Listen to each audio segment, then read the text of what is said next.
If the last time you bought or sold a house was before 2024, you probably heard all about this huge NAR litigation regarding buyer agent compensation.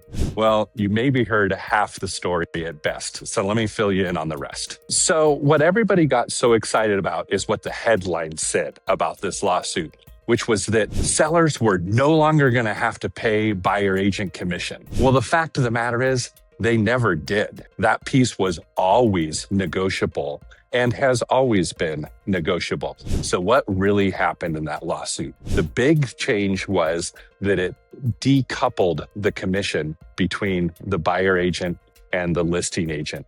That's the effective change. So what does this mean? If you're the buyer, what it means is that now when you engage with a real estate agent, you're going to sign a buyer's representation agreement before you even go look at houses. And so this really helps establish exactly how that buyer agent commission works and what you get for those services. That's the big difference. Now, what it comes down to factually is when we go put an offer in on a house, that compensation is almost always negotiated with the seller as part of the purchase agreement. And it simply becomes a seller concession that sellers are willing to make. So now, instead of the buyer agent commission being part of the compensation that is in the listing agreement, it's now simply part of the negotiation when you put in an offer. You as the buyer, you can certainly ask for the seller to pay for the compensation, but maybe we actually don't need the seller to pay that commission, and maybe we simply want to negotiate a lower price.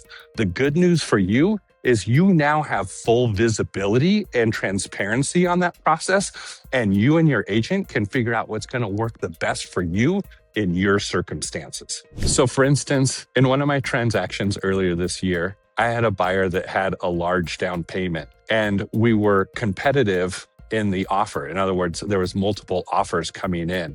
And so what we decided is rather than asking the seller to pay my commission, we went more aggressive on our offer and didn't ask for any compensation, knowing that that would set our offer apart from the others and make it more competitive. And it's now their new house. So what does this mean if you're selling?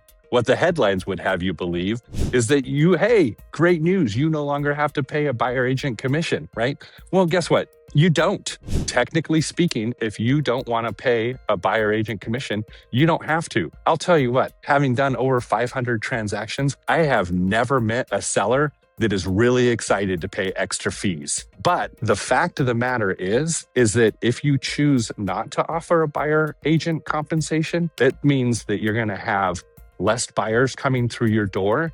And if you do happen to get an offer that isn't asking for compensation, it's probably going to be a lower offer than what you'd have if you offered that compensation in the first place. So in my experience, what ends up happening is sellers that don't offer a buyer agent compensation end up netting less money than if they had offered it in the first place in order to attract the most buyers possible to their listing. So just like before the lawsuit, you are not required as a seller to offer a buyer agent compensation. Now, it's up to the negotiation when you receive an offer. Smart sellers are willing to do that because they know that it's going to net them the most money possible on their house. At the end of the day, the buyers are technically the ones that are paying all of these fees because they're the only ones that are bringing money to the table when we're doing a transaction. So even though it feels like the seller is paying both agents commission, the fact of the matter is it really is just the buyer. It just depends on where that line item is written. This can all be very confusing, and I can understand you might have more questions. I would love to sit down with you, go over this and real estate in general with you. So go ahead and give me a call, shoot me an email, send me a text. I'd love to set up a time to talk with you.